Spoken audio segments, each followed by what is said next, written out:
Salibonani linjani ibizo lami nginguvusa Mkhaya ngilapha koBulawayo iphephandaba likaZulu. Kuhle kakhulu kuba sekhaya, kuhle ukubona abantu bakithi, abantu bakoBulawayo, abantu abalobuntu. Kuhle ukusebenza, ngiyasebenza lapha koBulawayo e-studio okwamalanga amahlanu khathesi labahlabeleli abahlukeneyo. Okuhle kakhulu ukuthi khona abantu babuyile e-studio bazosebenza lami ku-project engiyisebenzayo. Njalo bayathakazelela lokho esikwenzayo.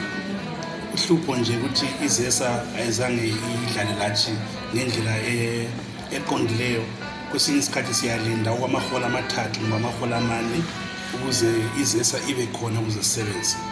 Kodwa ngaphandle kwalokho hayi ngiyajabula kakhulu. Kuhle kuba koBulawayo umfazi ushaya indoda kwasithudla sondela ngapha komntanami uNdeleji komama ngigcinele umntanami ngizele